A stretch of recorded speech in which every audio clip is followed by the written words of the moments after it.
አንዳንድ ጊዜ ስህተት የሚሰራ ሰው አጠገብህ አድርገህ ማረም እንደምትችል አምናለሁና ያንን ስላመንኩኝ በቃ ዋናው ባለቤቴ ወደ ልቦ መመለሱ ወደ ትዳሩ መመለሱን በጣም ፈልገው ነበር።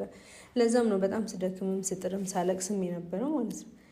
ያ ነገር እንደዛ ሆኖልኝ ተሳክቶልኝ ሳለ ደግሞ እሱ እንደዛ ሲያበላሽብኝ እሱም አልፎ ደግሞ መፍታት አለብሽ ሲለኝ የእውነት በጣም አስከፍቶኛል፣ በጣም አናዶኛል።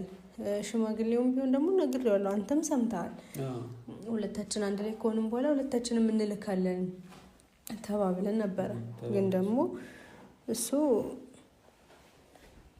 ይህን ነገር ሊያደርግልኝ አልቻለም፣ ሊሰማኝ አልቻለም። እና አሁን በጣም ከባድ ውሳኔ ወስኛለሁ። እውነት ለመናገር በጣም ከባድ ነው። ከቤተሰብ ጋር ልጣላ እንደምችል አውቃለሁ፣ ሊያጣላኝም እንደሚችል አውቃለሁ። ግን ምንም አማራጭ የለኝም። ምክንያቱም እዚህ ጋር ልጅ ወልጃለሁ፣ ትልቅ ሴት ነኝ፣ በራሴ መወሰን እንዳለብኝ አምናለሁ።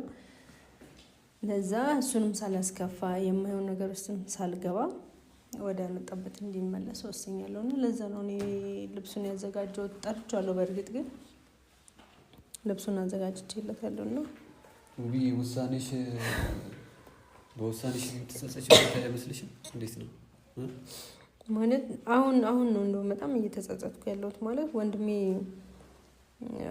ከተለያየን እንግዲህ በአካል ከተለያየን ወደ ስንት ዓመት በባባ እድሜ ወደ ኦልሞስት ወደ 4 ዓመት ማለት ነው።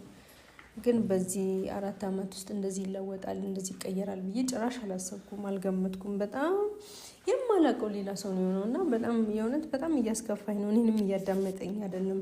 እኔ ያልኩት ይሁን ነው የሚለው እና በጣም ከብዶኛል። እንደገና ደግሞ ይሄን እንደዛ ማስደረጉ ደግሞ እሱ ብቻ አይደለም፣ ያለ ፍላጎቴ ራሱ ፍርድ ቤት ሄዶ ጠበቃ አናግሮ ወረቀት ይዞ መምጣቱ በራሱ ማለት ነው በጣም ነው ያስከፋኝና እሱ አላንስብ ነው እኔ ጋር እንደዛ መሆኑ አላንስብ ነው ናይ ጋር ሄዶ ጭራሹኑ እንደዛ በሰው አስደብድቦት በግድ ካልፈረምክ ማለቱ በራሱ ማለት ነው የሆነስ በጣም ተሰምቶኛል። ማለት የኔ ቤተሰብ ራሱ ምን ሊለኝ እንደሚችል አላውቅም ነው በጣም ተሰምቶኛል። እንደውም እየጸጸተኝ ያለው አሁን ነው። እንደውም በቃ እሱን በመጥራቴ ይገባኛል ነገሮች እንደተደራረቡሽ። ግን ደግሞ አሁን ወንድምሽን ድንገት ከቤት አሁን ሂድ ወደ ቤተሰቦች ጋር ወደ ቤተሰቦቻችን ጋር ብትዩ አሁን እሱ ተናዶ በንዴት ነው አሁን ላይ ሁሉም ላይ ውሳኔዎች አይወስንም፣ መጥፎ ውሳኔዎች በቃ ይበቃዋል ማለት በቃ ከዚህ በኋላ አላስቸግረውም።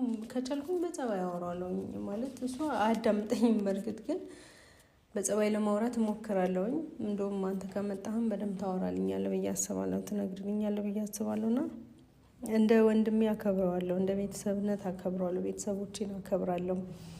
ግን እዚህ ጋር እየተከፋሁ የነበርኩት እኔ ነኝ። ይቅርታ ካደረኩም እኔ ነኝ ይቅርታ ማድረገው። ትዳሬንም ከመለስኩ እኔ ነኝ እና ይሄን ቢመለስ የሚኖረው ከኔ ጋር ነው። ገብቷል አይደል?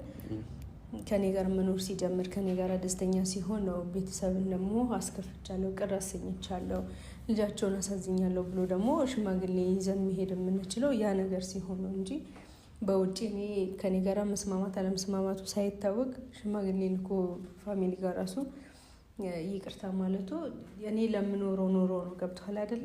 ስለዚህ ይሄ ፌር አይደለም። ቢያንስ አቅርቦት እንኳን እኮ በአግባቡ ቢያወራው ቢያናገረው ጥሩ ነበረ። ግን ደግሞ ያንን እያደረገ አይደለም እና ነገሮች ትንሽ ከብዶኛል እና ይምጣና አንተም እንድታግዘኝ እፈልጋለሁ። አዎ እኔ አግዝሻለሁ። ግን ደግሞ ይሄን ሻንጣ ባያው ደስ ይለኛል። ምክንያቱም ልጁን አይተሽዋል። ወንድምሽ በጣም ስሜታዊ ነው። የፈለገውን መወሰን ይችላል ነው። ከዚህ በኋላ ማለት ነው አልፈልግም ማለት በቃ ከኔ ጋር እንዲቀጥልም አልፈልግም።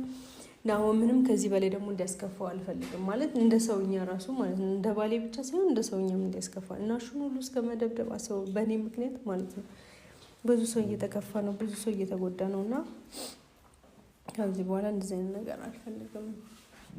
ይገባኛል፣ ይከብድሻል። ጫናው ደግሞ አንቺ ላይ ነው የደረሰው። እኔ በጣም አዝኛለሁ እንደዚህ በመሆኑ። አንቺ ተረጋጊ። ግን ደግሞ አሁን ይሄን ነገር ዞር ብናደርገው አይሻልም?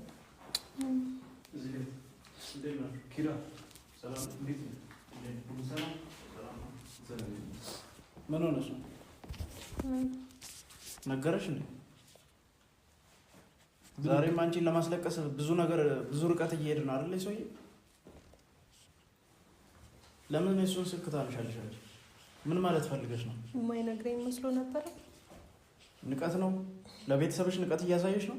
ስለምን ንቀት ነው ቆይ የምታወራው? እኔ እኮ እዚህ የጠራውክ ማለት ነው ነገሮችን እንድታስተካክልልኝ እንጂ እንድታበላሽብኝ አይደለም። ሲቀጥል ደግሞ ማለት ነው ቆይ እሱ ማስደብደብ እሱ ጋር ሄዶ ያው ሁሉ ነገር ማድረግ ለምን አስፈልገ? እንዴት ምን እኔ ባንቺ እየመጣ እንዴት ወደ ኋላ ማለት እችላለሁ? እንዴት ለምን ወደ ኋላ እላለሁ? ባንቺ እኮ ነው የመጣው። ወደ ኋላ ስለማለት አይደለም እኮ ኪራ እዚህ ጋር እኔ የእውነት ማለት ነው በጣም ደክሞኛል፣ ሰልችቶኛል። እሺ እኔ ልንገርህ አይደለም እኔ እንደዚህ አይነት ሰው መሆንን ጭራሽ አላውቅም። እኔ የማውቀው የድሮ ኪራን በቃ የሩሩን ሰውን በጣም የሚያቀርበው የሚመክረውን ነው እንጂ እኔ እንደዚህ ቆጦውን ሰው ካልደበደብኩ የሚለው ሰው ማዳምጠውን አልፈልግም። ገባክ አይደል? በእርግጥ ጉዳቴን አይተህ ሊሆን ይችላል፣ ግን ደግሞ ጉዳቴን በእንደዚህ አይነት መንገድ አይደለም የምትፈታልኝ። ሲቀጥል ደግሞ እሱ ምንም ቢሆን ልታከብረው ይገባል። ምክንያቱም የልጆች አባት ነው፣ ክብር ይገባዋል። አከብረው ነበር ታውቂያለሽ። ነበር አይደለም እስከ መጨረሻው ልታከብረው ይገባል፣ ለልጆቹ ስትል ማለት ነው። ገባክ አይደለ? ሲቀጥል በግድ ተፋቱ ተብሎ እስቲ እንዴት ነው እንደዛ የምታደርገው? ምን አይነት ሰው ነው ግን? እንዴት ደውሎ ይነግርሻል? አንቺን ለማስለቀስ ደወለም አልደወለም አይደለም። ለምንድን ነው አንተ እንደዛ የምታደርገው ነው የኔ ጥያቄ። ለምንድን እንደዛ የምታስደርገው? ምን አረገክ? በቃ ይቅርታ ጠየቀኝ መጥቶ አይደለ? ይቅርታውን ተቀበልኩኝ። አንተ ሂደ ማስደብደቡ ሂደ ተፋቱ ማለት ለምን አስፈለገ? ይሄ ካንተ ይጠበቃል? እኔ ይኸውልሽ በአንቺ በኩል የሚመጣ ነገር እንደማልቀበል ታውቂያለሽ። ምን ያህል ዋጋ ከፍለሽ እዚህ ደረጃ እንደደረስሽ ታውቂያለሽ። ብዙ ነገሮችን ታግሻለሁ። ነገሮችን እንዲያስተካክል ጊዜ ሰጥቼው ነበር። ይኸውልህ ኪራ ምንም ጊዜ ሰጥቼው ራሱ ነገሮችን ሊፈታ አልቻለም። ታዲያ እኔ ምን ማድረግ ነበረብኝ? አዳምጠኝ። እኔ ማለት ነው መጀመሪያ ራሱ ወደ ራሱ ተመልሶ እኔን መጥቶ ይቅርታ ከጠየቀኝ አንድ ቤት መሆን ከጀመርን በኋላ እሱን ወደ ራሴ ካደረኩ በኋላ እኮ ሽማግሌ መላክ ይችላል። ቤተሰብ ጋር ገብቷል አይደል? ግን እዛ ባለበት ሂደ ተፋቱ ማለት ማስደብደብ ይሄ ተገቢ ነው? አንተ ከመጀመሩን እንደዚህ አይነት ባህሪ ያለ በቀላሉ አልሰጥም። እኔ እንዴት በቀላሉ ቃል ለሽም እኮ ማንም ሰው እየመጣ ቀልዶብሽ ሲሄድ ዝም ብዬ እያየው ነገሮችን እንዴት በቀላሉ ይፈቱ ይላሉ። ኪራ በጣም ስሜታዊ ሆናል እኮ እኔም በተደጋጋሚ ነግሬህ ነበረ። እሷ ደግሞ መጎዳቷን አንተ ረስተኸዋል። ገብቷል አይደል? ፎከስ ያደረገው ናሆምና ናሆም ላይ ብቻ ነው። ገባ? ይኸውልህ አየህ አይደል? በጣም ማዝነው ነው እንግዲህ እኔ ወደዚህ የጠራሁት ማለት ነው። እኔ ወደዚህ የጠራሁት ኪራ ያዘንኩትን ሀዘኔን ያለቀስኩትን እንባዬን መተክ ወደ ሳቅ እንድትመልስልኝ ገባክ አይደለ? ከባለቤት